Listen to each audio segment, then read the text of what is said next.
이 시간 하나님께서 우리에게 주신 말씀 신약성경 히브리서 11장 6절에 있는 말씀입니다. 히브리서 11장 6절에 있는 말씀, 오늘 말씀도 한 절밖에 되지 않으니까요, 저와 여러분이 다 같이 한 목소리로 말씀 함께 봉독하시도록 하겠습니다. 6절 같이 봉독합니다. 시작. 믿음이 없이는 하나님을 기쁘시게 하지 못하나니 하나님께 나아가는 자는 반드시 그가 계신 것과 또한 그가 자기를 찾는 자들에게 상 주시는 이심을 믿어야 할지니라. 아멘.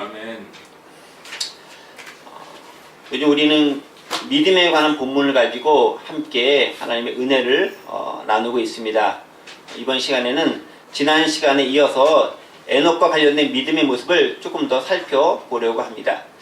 지난 시간 우리는 에녹의 믿음이 어떤 것인가에 대해서 함께 이야기를 나눴습니다. 에녹, 죽음을 보지 않고 하나님께로 옮겨진 그런 인물이었습니다. 그가 그렇게 되기 위해서는 온전한 믿음의 삶을 살았기 때문이다 라고 얘기합니다.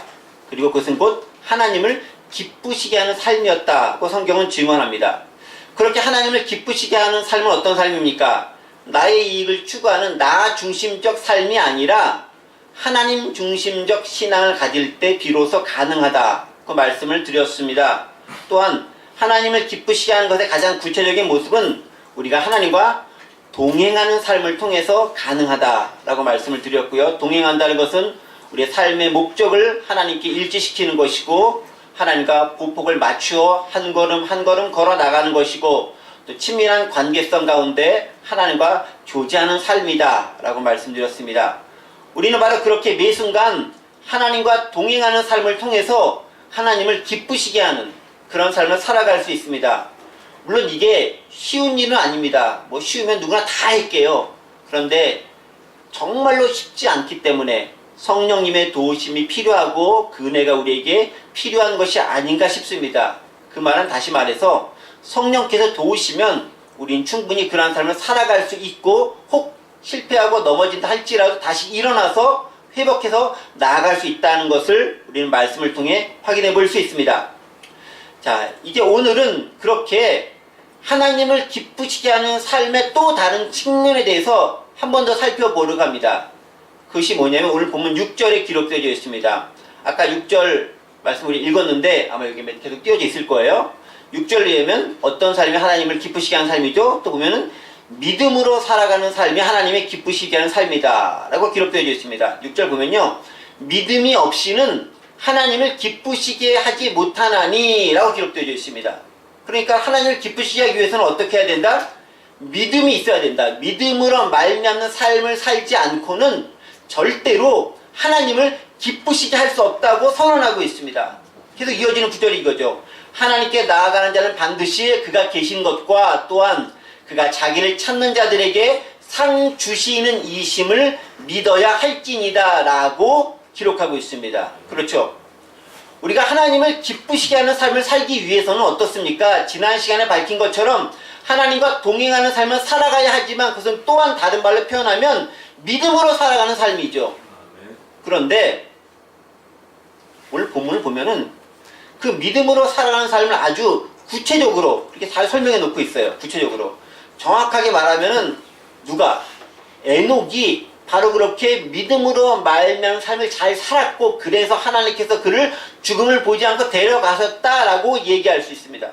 그러니까 에녹은 그 시대 사람들과는 뭔가 차별되는 그 시대 사람들과는 다른 삶을 잘 살았다는 거예요. 그게 어떤 삶? 믿음의 삶이었다라는 거예요. 그게 어떤 삶? 지난 시간에 의하면 하나님과 동행하는 삶이었다라는 거예요. 그게 어떤 삶? 그게 하나님을 기쁘시하는 삶이 되었다라는 겁니다. 자, 그렇다면 조금 더 들어가서 에녹이 하나님과 동행하며 하나님을 기쁘시게 하는 그 믿음의 삶을 살았는데 도대체 그 에녹은 무엇을 어떻게 믿었는가 하는 거예요. 그리고 믿는다라는 것이 구체적으로 우리에게 오늘 이 시대를 살아가는 우리에게 어떤 의미로 다가올 수 있는가에 대해서 한번 생각해 보자는 것입니다.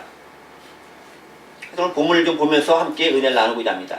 자, 일단 본문 6절 상반절 보면은 이렇게 기록되어 있죠. 믿음이 없이는 하나님을 기쁘시게 하지 못하나니 라고 기록되어 있습니다. 자, 뭐가 없으면 하나님을 기쁘게 하지 못한다고요? 믿음이 없이는 하나님을 기쁘게 할 수 없습니다.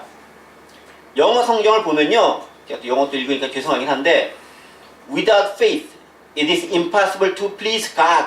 무슨 말이에요? 믿음을 제외하고는 믿음이 없이는 절대로 하나님을 기쁘게 할 수 없다. 하나님을 기쁘게 하는 것은 불가능하다. 라고 딱 단언해서 이야기하고 있어요. 무슨 얘기예요? 우리가 어떤 생각을 하고 어떤 행동을 하든지 간에 그것이 믿음으로 말미암은 것이 아니라면 그건 하나님을 기쁘시게 하는 게 아니라는 말이에요. 이게 엄청나게 놀라운 것도 우리에게 지금 제시해주고 있습니다. 우린 종종 세상을 살아가면서 믿음 없이 신앙 없이 정말 잘 살고 있다고 말하는 사람들을 종종 보게 됩니다. 그들은 나 예수님 안 믿어도 나 교회 안 다녀도 나 잘 살 수 있어. 걱정하지 않아도 돼. 내가 너보다 교회 다니는 너보다 훨씬 더 잘 살아. 훨씬 더 좋은 일 많이 하고 선한 일 많이 하고 사회 공헌도 많이 해라고 이야기하신 분들이 계세요. 그런데 문제는 그렇게 잘 사는 아무 문제 없는 것처럼 보이는 그분들의 삶의 모습이 참 슬프게도 절대로 하나님을 기쁘시게 하는 삶이 아니다라는 거예요. 그러니까 아무리 세상에서 속된 말로 선을 많이 행하고 좋은 일 많이 해도 그가 믿음이 없으면 하나님 그 별로 안 기뻐하신다라는 거예요. 세상은요, 예수님 믿지 않으면서 하나님을 향한 신앙이 없어도 선을 행하는 정말 많은 사람들이 있어요. 교회 안 다녀도 정말 착한 사람 많이 있어요. 진짜 법 없어도 사는 사람 많이 있어요. 없다는 게 아니에요. 꼭 교회 다니고 예수 잘 믿는 사람들만이 도덕적으로 선하고 좋은 일 많이 하고 그게 아니에요. 더 착한 일 많이 하는 사람들 많이 있습니다. 남을 돕기도 하고 자선행위를 하기도 합니다. 봉사활동도 참 많이 합니다. 그런데 문제는 그런 행동들이 스스로에게, 즉 자기 자신에게 난 좋은 일 했어, 난 착한 일 했어, 나는 선한 일 했어 라고 만족을 줄지 몰라도 궁극적으로 그것이 하나님을 만족시키고 하나님을 기쁘시게 할 수는 없다는 거예요. 여기 중요한 차이점이 있는 거예요. 나를 기쁘게 할지 모르겠지만 하나님을 기쁘게 하지는 못해요. 뭐가? 믿음이 없이 살아가는 아무리 좋은 행위, 아무리 좋은 생각도, 아무리 좋은 철학도, 아무리 좋은 지식도 믿음이 없다면 아무것도 아니다라는 거예요. 지금 뭐예요? 절대자이신 하나님을 믿는 신앙 없이 행해지는, 말해지는, 성취되는, 생각되는 모든 것들은 기본적으로 하나님과 관계없는 것들이 되는 것이고요. 그것은 궁극적으로 우리를 구원으로 이끄는데 아무런 도움이 되지 못하는 거예요. 그러니까 성경은 얘기하는 게 그거예요. 내가 행위로 인해 구원받을 수 없다라는 거예요. 내가 아무리 잘났어도 하나님 보시기엔 결국 부족할 수밖에 없다라는 거고 그걸로는 구원 못 받는다라는 거예요. 삶을 살아가는 것도 마찬가지라고 고백합니다. 네가 믿음으로 살아가는 삶이 아니면 아무리 착한 일 많이 해도 나하고 관계없다라는 거예요. 종종 어떤 사람들도 이렇게 얘기하죠. 나는 비록 신은 안 믿어도 예수님 몰라도 종교가 없어도 이 세상에서 내가 선한 삶을 잘 살고 있기 때문에 구제하는 삶을 잘 살기 때문에 좋은 일 많이 했기 때문에 죄 별로 안 짓고 살았기 때문에 내 죽은 다음에 좋은 거 갈 거야 라고 막연히 기대하는 생각을 가지고 이야기하기도 해요. 그런데 그런 부류에게 성경은 오늘 아주 단호하게 이야기합니다. 뭐라고요? 믿음이 없으면 without faith, 믿음 없으면 절대로 하나님을 기쁘시게 할 수 없다. It is impossible to please God. 하나님을 기쁘게 하는 게 불가능하다라고 얘기하는 겁니다. 믿음이 있어야 하나님을 기쁘게 할 수 있는 거예요. 그래요. 우리 신앙인들, 신앙이란 말 자체가 믿음을 가진 사람이잖아요. 하나님을 바라는 사람이니까. 신앙인들에게 너무 당연한 진리지만 사람이 아무리 선을 행한다 해도 그가 믿음을 가지지 않으면 절대로 구원에 들 수 없습니다. 구원 오직 믿음으로만 말미암습니다. 우리는 이 점을 분명히 알아야 됩니다. 때문에 우리의 삶의 모든 조각조각들, 편린들은 하나같이 믿음으로 이루어진 행동들이어야 하는 거예요. 하다못해 밥 먹을 때도, 누구랑 이야기할 때도, 교제를 나눌 때도, 내가 직업적으로 누군가 만날 때도 그것이 믿음으로 행해지는 것이라면 하나님을 기쁘시게 하는 것이 되지만 그것이 아니라면은 하나님과 전혀 상관이 없는 행위가 된다는 거예요. 그래서 이걸 지난 시간에 것과 도입해서 얘기하면요. 하나님과 동행하는 가운데 행해지는 말과 행동과 생각이어야지만 그게 진짜 하나님이 기뻐하시는 그런 모습이 된다는 거죠. 그렇지 않으면 아무리 화려하고 훌륭하고 멋들어지고 놀라운 가치를 가진 것처럼 보이는 것이라 할지라도 궁극적으로 쓸모가 없다는 겁니다. 최소한 우리의 구원이나 하나님과의 관계에 있어서는 무익하다고 성경은 이야기합니다. 자, 이제 조금 더 자세하게 믿음에 대한 부분들로 들어가 보겠습니다. 자, 이어지는 본문 6절, 우리 첫 번째 상반절 읽었는데 중하반절도 한번 보겠습니다. 자, 처음에 이거죠. 믿음이 없이는 하나님을 기쁘시게 하지 못하나니, 그 다음 보십시오. 하나님께 나아가는 자는 반드시 그가 계신 것과 또한 그가 자기를 찾는 자들에게 상 주시는 이심을 믿어야 할지니라 라고 기록되어 있습니다. 자, 이 구절 보면요, 우리가 믿기는 믿되 도대체 뭘 믿고 생활을 해야 하나님이 기뻐하시는가가 아주 정확하고 명확하게 기록이 되어져 있어요. 히브리서 기자가 참 친절해요. 그때 우리는 지금 뭘 믿어야 돼요. 그냥 무조건 믿습니다 하는데 뭘 믿어요? 뭘 믿는지 모르고 그냥 믿습니다 되는 게 아니라 정확하게 콕 집어서 얘기해 줍니다. 뭘 믿어야 된다고? 하나님이 계신 것과 그가 자기를 찾는 자들에게 상 주시는 분이라는 것을 믿어야 된다고 정확하게 얘기해 주고 있어요. 두 가지 측면에서 얘기해 주는 거잖아요. 뭐가요? 대상에 대해서, 그 의미에 대해서 정확하게 얘기해 주고 있어요. 보겠습니다. 가장 먼저 우리가 뭘 믿어야 됩니까? 6절 중반절에 뭐라고 되어 있죠?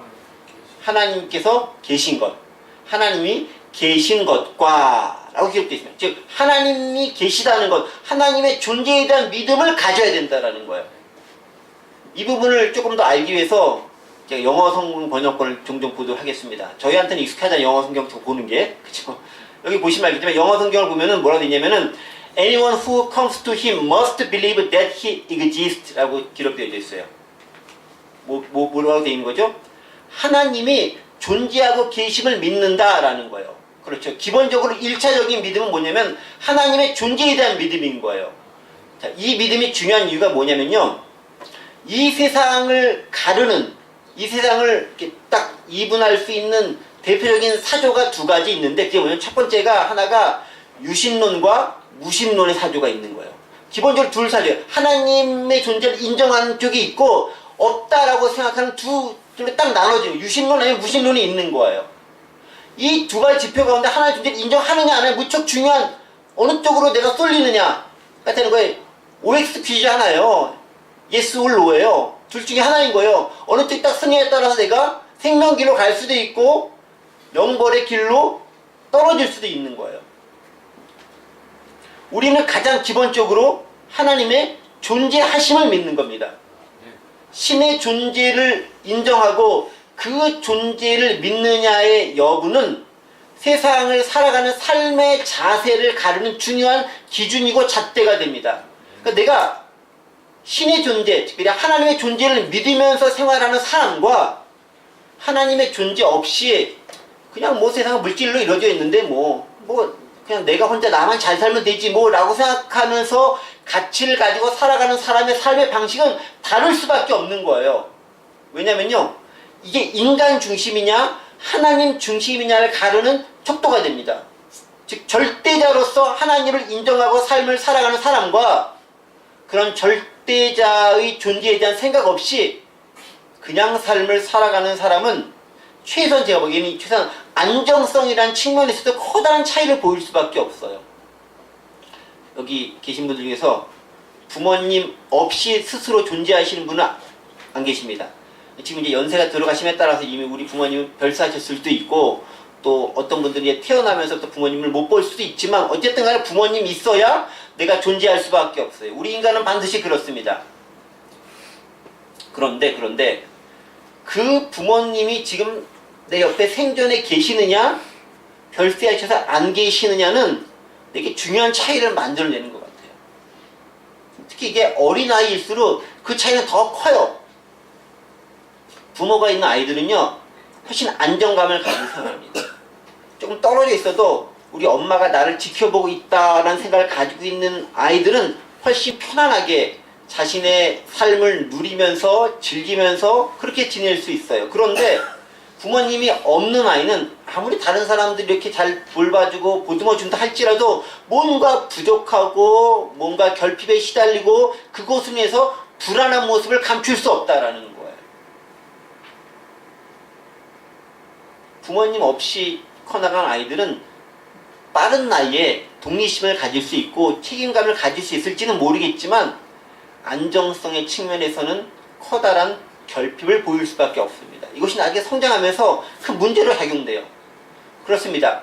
우리가 부모님과 같은 하나님의 계심을 믿고 인정하며 살아가는 삶과 그렇지 않은 삶은 일반적인 상황이 있을 때 그렇게 큰 차이점을 드러내지 않는 것처럼 보일지 몰라도 위급한 상황이나 어떤 위기의 상황에 다다랐었을 때 극명하게 드러납니다. 의지할 누군가가 있다는 것이 얼마나 큰 힘이 되고 위로가 되는지 몰라요.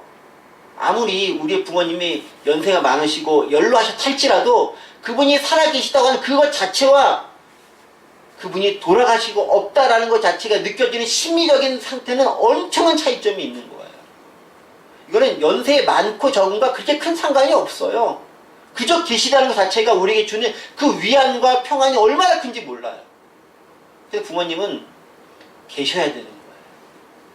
저는 잘 못하고 있지만 그래서 오래 사실 수 있도록 효도하는 게 중요하긴 해요. 때문에 많은 사람들이 직접적으로 우리가 믿는 바로 그 하나님은 아니라 할지라도 이 절대적 존재에 대한 신에 대한 막연한 종교심을 가지고 있어요. 뭔가 의존하고 싶은 거죠. 내가 인간인데 부족하니까 나보다 강한 어떤 절대적인 존재에게 기대고 싶은 마음이 있는 거예요. 그리고 신을 믿거나 뭐 상관없이 그 위급한 딱 되면 아이고 하나님 저 좀 살려주세요 라고 이렇게 고백하는 거예요. 안 믿어도 뭔가 의지하고 싶은 마음이 있는 거죠. 그게 인간의 모습인 겁니다. 그게 제한적인 인간이 가질 수 있는 어쩔 수 없는 한계 상황이라는 거죠. 자, 이제 조금 더 말씀을 통해 들어가 보도록 하겠습니다. 6절을 보겠습니다. 하나님께 나아가는 자는 반드시 그가 계신 것을 믿어야 된다라고 기록하고 있습니다. 그런데 여기 기록된 어떤 말씀, 그가 계시다라는 말을 영어로 보면 아까 NIV 성경에서 뭐라고 읽었냐면 번역됐냐면은 그가 계시다, He exist라는 단어를 씁니다. 3인칭 단수니까 이제 exist 복수 그 s에서 He exist라는 단어를 씁니다. 그런데 이게 NIV 성경 그렇게 번역되어 있는데요. 킹 제임스 버전이라든가 NASB는 약간 다른 단어가 기록되어 있어요. 동사가 달라요. He는 같은데 그러니까 NIV는 He exists 존재한다라고 딱 집어서 존재에 초점을 둬서 기록을 하고 있지만 킹 제임스 버전이라던가 NASB 버전을 보면 뭐라고 기록되냐면은 He is라고 하는 단어를 쓰고 있어요. 뭐 is나 exist나 뭐 거기서 거기하로 해석될 수 있지만은 is라고 하는 단어를 쓰고 있습니다. 그런데 exist는 정확하게 딱 존재에 초점한 단어지만 is라고 하는 단어는 조금 더 폭이 넓은 거예요. 다른 의미들을 포함할 수 있는 그런 단어들입니다. 즉 NIV 버전은 상당히 의역을 해서 딱 꼭 집어서 존재한다 거기에 방점을 두고 있지만 is는 조금 더 다양한 부분들에 대한 폭을 열어놓고 하나님이 어떠한 분이신가에 대해서 우리가 좀 더 상고해 볼 수 있는 기회를 제공해 준다는 거예요. 갑자기 영어 공부하는 시간이 느낌이 드는데 조금 들어보세요. 우리가 영어 단어 사용할 때 주로 비동사에 대한 얘기를 할 때 비동사가 크게 이제 두 가지 관점으로 해석될 수 있어요. 물론 다양한 여러 가지 해석할 수 있는 것들이 있습니다. 가장 대표적인 것이 뭐뭐이다 또 뭐뭐이 있다라는 그런 두 가지로 해석될 수 있어요. 뭐뭐이다라고 하는 것은 주어를 설명하거나 묘사할 때 사용되는 단어입니다. 나는 아름답다, 나는 멋지다, 하나님은 사랑이다. 그러니까 하나님에 대한 주어에 대한 설명을 하는 거예요. 묘사를 하는 거예요. 근데 뭐뭐이 있다라는 건 뭐냐면 주어가 지금 현재 존재하고 있는 것을 강조하는 표현이에요. 아, 그 주어가 지금 여기 있어. 특히 이제 3인칭 현재, 뭐 1인칭 현재 하면은 지금 여기 있어를 무척 강조하는 표현이 되는 거죠. 상황에 따라 문맥에 따라 이것을 어떻게 해석하느냐에 따라 조금 달라질 수 있어요. 그런데 이런 비동사와 상응하는 헬라어 단어가 있는데 그 단어가 바로 에임이라고 하는 동사예요. 그러니까 헬라에서 특히 요한복음에 이게 에임이라는 동사가 많이 있어요. 에고 에임이라 그래가지고 나는 뭐다 라는 표현이 많이 나오는데 이러면 요한복음에 나는 포도나무다, 나는 생명의 뭐 물이다, 나는 뭐 떡이다, 뭐 이런 표현들이 많이 나오는데 그게 에고 에임이 나는 뭐뭐이다 라는 표현으로 사용되는 그런 단어가 나와요. 영어와 마찬가지 이 에임이도 is라고 하는 것과 똑같은 용법으로 해석될 수 있는 그런 단어라는 겁니다. 그런데 이 용법을 위에 히브리서 11장 6절에 적용시켜보면 우리가 하나님을 믿긴 믿는데 어떻게 믿는 거? 특별히 그가 계신 것과 관련돼서 거기서 초점을 두고서 믿는다. 즉 존재의 초점을 두고서 믿는다라는 것으로 해석하는 거예요. 그걸 강조한 표현이 히브리서 11장 6절, 특별히 NIV 버전을 비롯한 한글 성경도 그가 계신 것이라고 표현했으니까 그것에 초점을 둔, 그것에 방점을 둔 표현입니다. 그런데 제가 아까도 말씀드렸듯이 이 비동사가 존재를 드러내는 것뿐만이 아니라 어떤 상태나 관계를 묘사하는 데도 사용된다고 말씀을 드렸어요. 문맥상 하나님이 계시다라는 것에 초점을 둬서 그것을 믿어야 된다라고 해석하지만 묘사에 대한 용법으로도 해석할 수 있다라는 거예요. 여러분 이런 해석에 도움을 주는 구절이 있어요. 우리가 잘 아는 구절이에요. 출애굽기 3장 14절 뭐일 것 같으세요? 우리가 많이 아는 구절입니다. 그렇죠? 하나님께서 모세에게 하나님 이 백성이 우둔한데 제가 나가서 너를 보낸 자가 누구냐고 할 때 제가 뭐라고 대답해야 되겠습니까? 이름 좀 가르쳐 주십시오 라고 하나님께 여쭈니까 하나님께서 뭐라고 대답하면은 나는 말이야 스스로 있는 자야 라고 표현하십니다. 영어로 표현하면 뭐냐면 I am who I am 이렇게 표현되어 있어요. 나는 I am, 나는 말이야 who 누구냐면은 I am이야, 스스로 있는 자야 라는 거예요. 나는 스스로 있는 자야라 할 때 그 있는 자, 이게 주어가 I를 썼으니까 am이라고 하는 비동사 썼겠죠. 이 am이라는 것이 exist, 존재한다라는 측면을 강조해서 스스로 있다, 자존자라는 의미로서 특별히 성경 번역은 해석을 주로 많이 해놨습니다. 그래서 출애굽기 3장 14절 여기 영어 성경에 여기 보이죠? 예, 이렇게 좀 해석이 되어져 있는 거예요. 그렇게 되어져 있습니다. 그런데 이 부분도 뭐뭇이 있다라는 exist, 존재한다라는 측면도 있지만 뭐뭇이다라는 측면으로도 또 해석할 수 있는 단어예요. 어떻게 해요? 나는 말이야, 나는 나야 라는 것도 되는 거예요. 여기 보세요. 여기 I am who I am. 나는 말이야, 나는 누구냐면 나는 나는이야 라는 거예요. 나는 I am who I am. 나는 스스로 존재한다 라고 하는 측면도 해석될 수 있지만 나는 누구냐면 나는 나라는 거예요.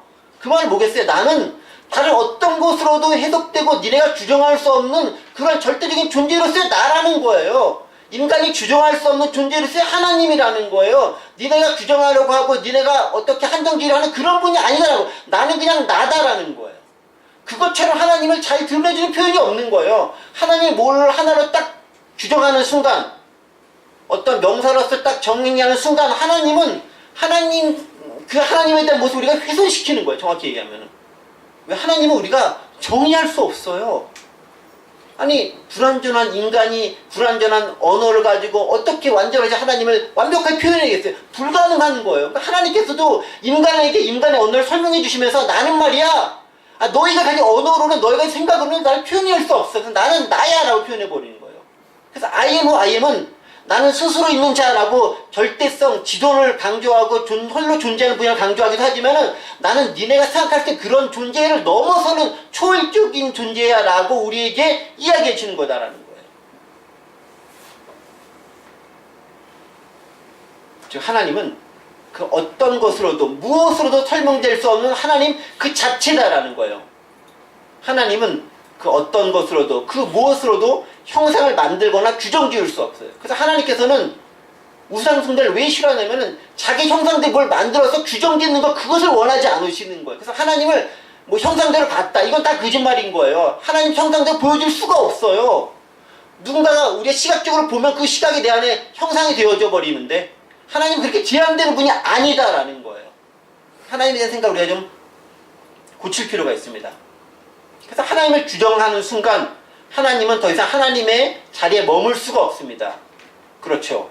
하나님은 제한적인 인간이 도통 알 수도 규정 지을 수도 없는 분이시고 그런 분으로 존재하지도 않으세요.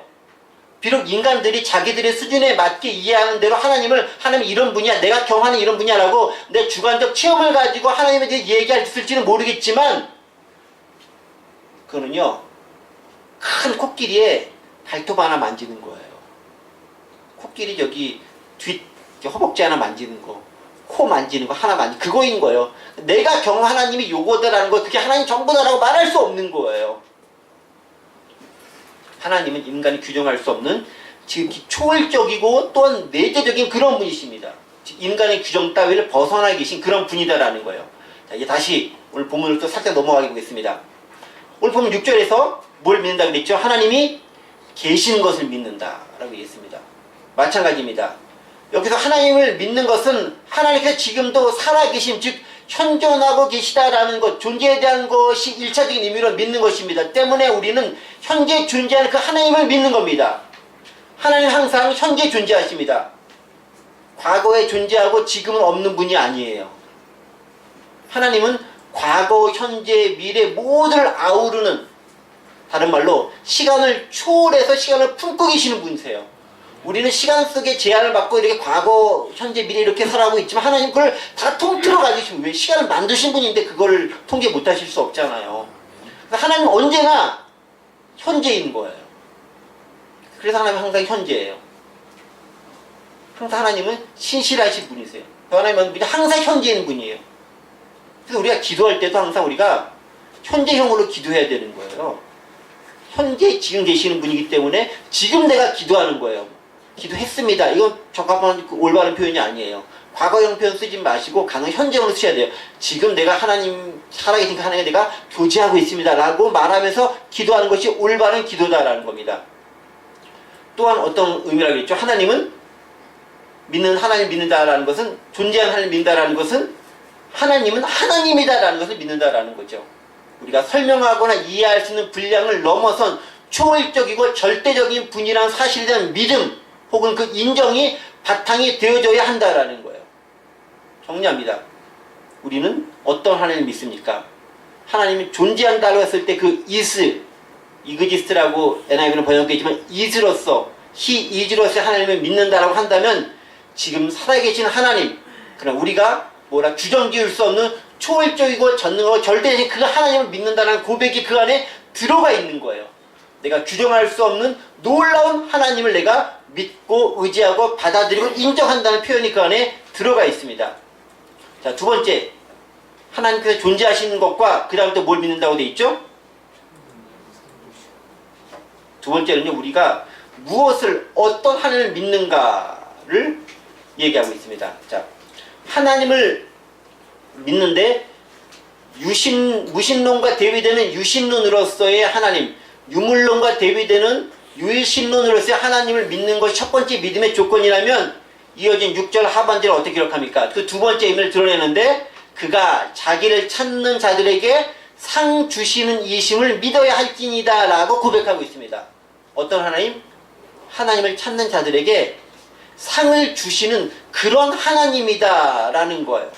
자, 하나님의 두 번째 믿음은 뭐냐면은 지금도 살아서 역사하시는 하나님에 대한 믿음이라는 거예요. 자, 철학사조로 따지면은 특히 이런 거예요. 지금 현대전에 근대 시절에 한창 유행했던, 특히 산업혁명과 더불어 유행했던 철학사조 가운데 이신론이 있습니다. 이신론이 뭐냐면 이성이 있고 친이다예요. 왜 그것이 발전되면 인간의 과학기술이 발달하고 산에 발달되니까 인간이 모든 것을 다 할 수 있을 것 같아. 이렇게 나가면 곧 유토피아를 만들 수 있을 것 같은 그런 생각이 드는 거예요. 과학이 너무 발전하니까 야, 이리로만 가면은 우리가 지상 낙원 건설하는 건 시간 문제야라는 생각을 가지고 있었게 됐습니다. 그래서 이성이고 신이야 라고 생각했습니다. 근데 그 시절에 사람들이 하나님이 없다라고 얘기하는 건 아니에요. 하나님이 세상을 만들긴 했어. 기독교적 그런 잔재가 남아있기 때문에 하나님이 세상을 만들긴 했어. 근데 만들어놓고 더 이상 관여는 안 하셔. 왜? 인간에게 다 위임하셔. 인간이 알아서 다 하도록 하고 하나님은 손 뗐어 라는 사조가 유행했어요. 그게 이신론이에요. 인간의 이성으로 모든 걸 다 할 수 있다는 사조입니다. 그래서 그들이 시계공의 비유를 들면서 많이 얘기했죠. 시계 만든 사람이 시계를 만들 때까지만 딱 만들어 놓으면 시계가 지가 알아서 쫙쫙쫙 가잖아. 만든 사람 없어도 돼. 그게 하나님과 이 세상을 비유로서 설명하는 방식으로 그들이 많이 사용하던 그런 예화였습니다. 이성의 시대였다라는 거죠. 그런데 오늘 성경 본문에서 하나님은 뭐라고 얘기하냐면은 그렇게 세상 딱 만들어 놓고 니네끼리 잘 알아서 해봐. 난 저기 떠나서 딴 데 가서 딴 일 할게 라고 떠나가 계신 그런 분이 아니라 지금도 하나님을 찾는 사람이 있어. 너 나 찾고 있구나. 그럼 내가 응답해 줄게. 보답해 줄게. 내가 너와 이야기할게 라고 하시면 지금도 끊임없이 교제하고 교통하고 말하시는 그런 분이시다라는 거예요. 지구 딱 창조해 놨으니까 난 창조 끝! 지구 알아서 스스로 돌아가! 뭐 지구 알아서 뭐 지구가 뭐 이렇게 알아서 다 혼자 돌아갈 수 만들어 해봐. 이런 개념이 아니다라는 거예요. 지금도 우리가 교제하며 말하고 우리의 행동 하나하나에 관심을 가지고 지켜보면서 대화하시고 응답하시는 그런 분이다라는 거예요. 그렇죠. 하나님은 한때 계셨지만 지금은 안 계시는 그런 분이 아니에요. 지금도 계시는 것은 물론이고 우리의 행동 하나하나에 반응하시고 응답하시는 그런 분이십니다. 때문에 우리에게 필요한 게 뭐예요? 그 하나님과 끊임없이 교제하고 만나고 대화하고 하나님과 더불어서 계속 이야기하고 이렇게 관계를 유지해 나가는 게 필요한 거예요. 그래서 6절 하반절에 그 얘기가 이 얘기인 거예요. 그가 자기를 찾는 이들에게 상 주시는 이이심을 믿어야 할지니라. 어떤 자라고요? 하나님은 당신을 찾는 자들에게 상 주시는 그런 분이다라는 거예요. 상 찾아도 모른 척 하는 게 아니라 찾았구나. 네가 나를 간구하고 있구나. 나도 그러면 응답해 준다. 라고 말씀하시는 그런 분이라는 거예요. 쉽게 얘기하면 뭔가 잘했으면 아유 잘했다 칭찬해 주시고 좀 못했으면 좀 잘해봐 때로는 이제 벌도 주시고 채찍도 주시고 징계도 하시고 그러면서 더 잘할 때 격려도 해주시는 그런 분인 거예요. 그게 구약성경 내내 기록된 내용이에요. 이스라엘 백성 하는 그게 그런 관계잖아요. 잘했을 땐 잘했다 이 녀석아 칭찬해주면서 또 못하고 하나님 버리고 떨어져 나가니까 너 왜 그랬냐라고 선지자 보내가지고 혼내면서 돌아와라 돌아와라 돌아와라 나를 기다리고 있어 제발 날 좀 찾아. 이게 하나님의 마음인 거예요. 오늘날도 마찬가지 아니겠습니까? 요즘은요, 하나님이 마치 안 계시는 것처럼 보이는, 즉, 창조해 놓으셨지만 더 이상 관여는 안 하시는 것처럼 보이기도 합니다. 세상이 돌아가는 것을 보면 마치 하나님이 안 계신 것처럼 느껴지기도 합니다. 또 갈수록 하나님 믿는 사람들이 줄어드는 것처럼 보이기도 합니다. 그러나 그럼에도 불구하고 여전히 하나님은 살아계시고 역사하십니다. 다만 우리와는 다르게 내 기대와는 다르게 다른 때에 하나님 보시기에 적당한 때에 응답도 하시고 거기 따라 반응도 보이시고 이끌어갈 따름이지 내가 원하는 대로 움직이지 않으실 따름이지 여전히 하나님 우리와 교제하시고 우리와 더불어서 관계를 만들어 나아가고 계신 그런 분이십니다. 문제는 뭐겠습니까? 우리가 바로 그 하나님을 인정하고 찾아야 하는 거예요.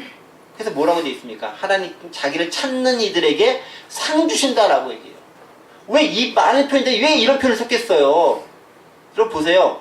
왜 자기를 찾는 이라는 표현을 썼겠어요? 내가 교제한다. 뭐 다른 많은 표현이 있었을 거 아니에요. 만난다. 이렇게 뭐 이거 물어본다. 이런 표현이 있을 텐데 굳이 찾는다라는 표현을 왜 썼겠어요? 사람들이 하나님을 안 찾아요. 하나님 없이 살아요. 없는 것처럼 사는 거니까 제발 날 좀 찾아라라는 거예요. 찾아라. 구해라. 찾아라. seek라는 단어를 쓰는 거예요. 오늘 본문도 영어로 보면 자기를 찾는 자라고 됐어요. 영어로 those who earnestly 아주 진심으로 진정을 담아서 seek him 그를 찾는 자라고 기록하고 있어요. 그래 현대는 너무 하나님을 찾지 않아요. 왜? 하나님 없이 모든 거 다 할 수 있으니까 너무 편리한 세상이니까 다 할 수 있으니까 하나 없어도 된다는 착각 속에 살고 있는 거예요. 과학기술의 발달이 근대처럼 우리를 또 착각하게 만드는 거예요. 하나 없어도 그냥 잘 살아갈 수 있구나. 사실 돈만 있으면은 별로 하나님 없어도 부족한 게 없는 것처럼 보이잖아요. 그런데 생각보다 많은 사람들 이야기해보면 돈이 많이 있으셔도 여전히 그 마음에는 공허함을 떨쳐버릴 수 없다고 얘기하세요. 저는 사실 제가 돈이 많아보지 않아서 그게 진짜 그런 장을 제가 확인해 드릴 수는 없는데 얘기를 들어보면 그렇게 얘기하세요. 그러니까 다 될 수 있을 것 같은 그것이 다가 아니다라는 것입니다. 우리 조금만 생각해 보면 알 수 있습니다. 인간이 최고인 것 같죠? 인간이 다 잘할 수 있는 것 같죠? 근데요, 인간은 바로 그 인간이 만든 컴퓨터 인공지능 AI의 속수무책으로 계속 당하고 있어요. 다 조절할 수 있을 것 같죠? 얼마 전에 작년 재작년에 이세돌이 바둑에서 졌잖아요. 알파고한테. 그래서 이제는 바둑은 완벽히 게임이 안 돼요. 그냥 백전백패 정도가 아니라 만전만패예요. 싸우면 싸울수록 이기는 인간이 아무도 없어요. 체스도 졌어요.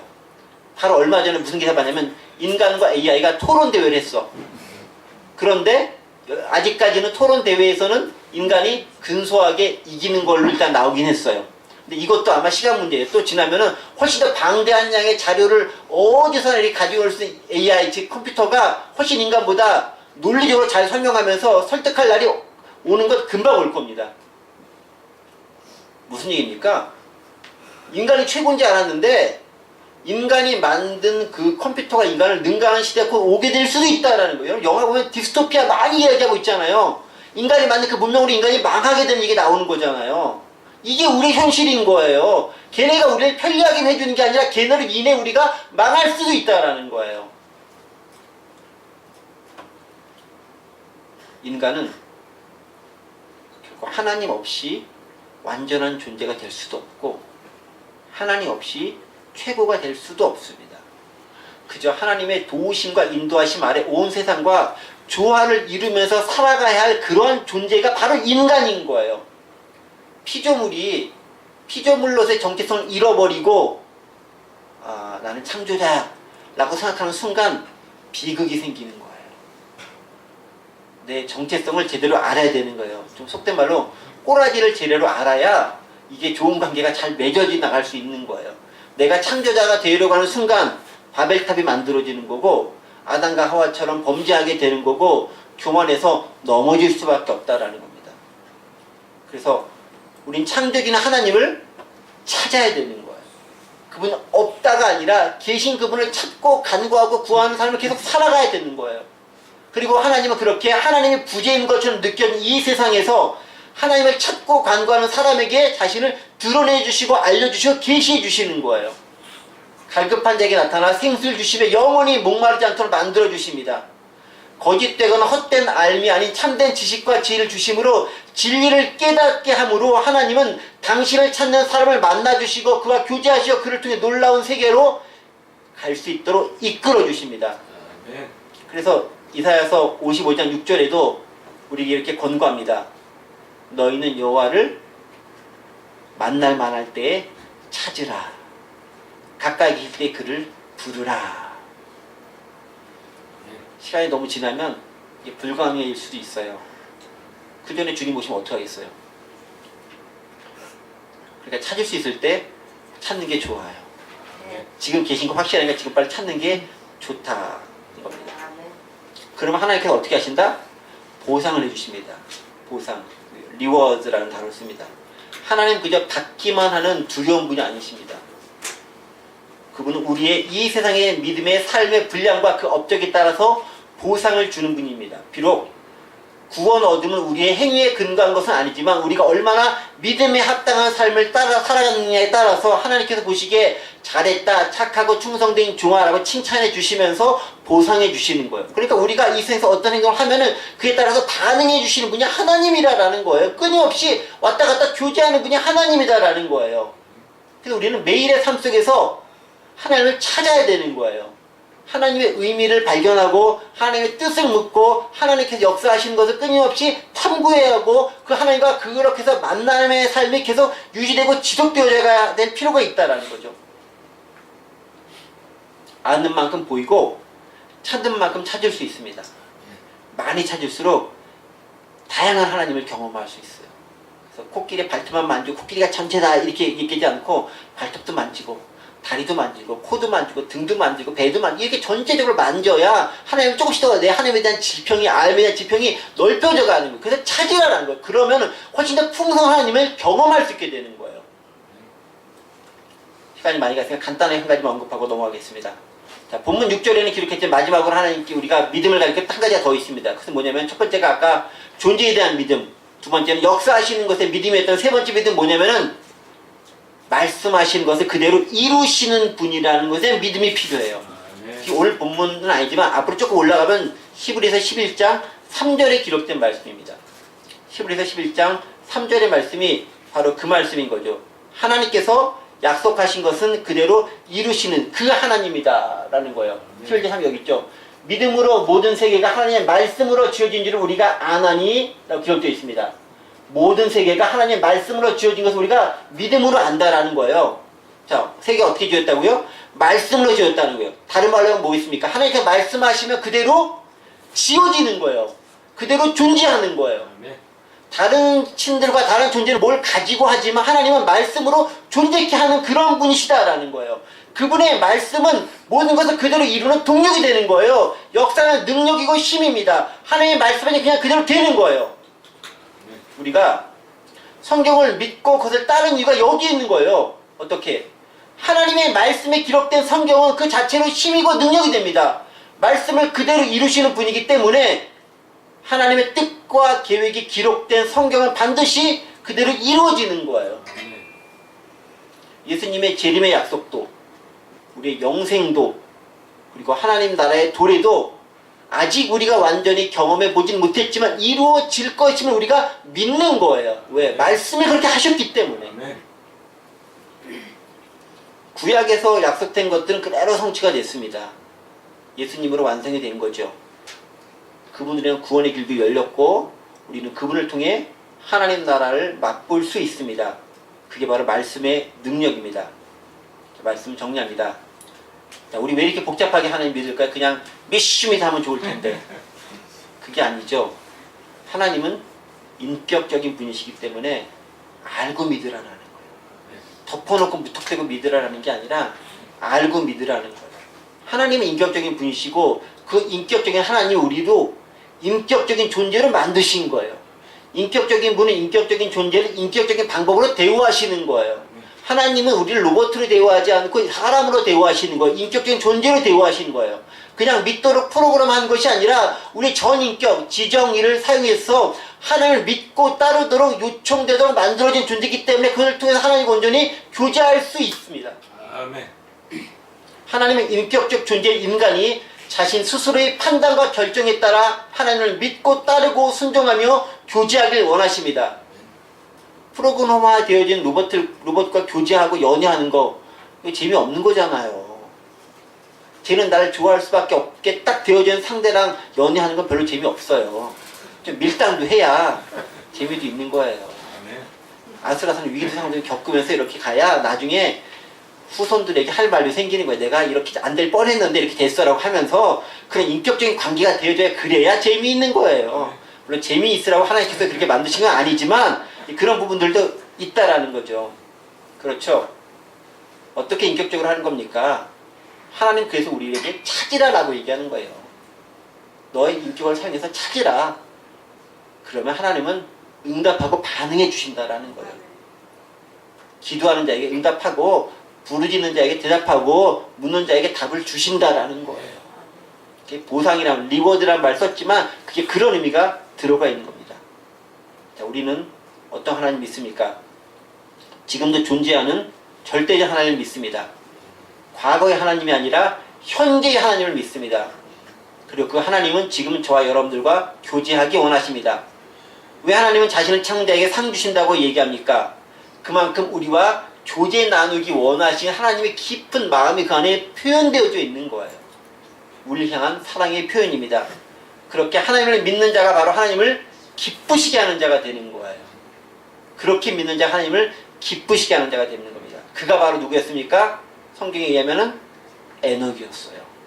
에녹의 그러한 삶을 365년 동안 살다가 하나님께서 데려가신 겁니다. 그 에녹과 같은 삶의 모습이 오늘 이 시대를 살아가는 우리에게도 더불어 펼쳐나올 수 있는 그런 저와 여러분의 삶이 되기를 간절히 원합니다. 아멘. 기도합니다.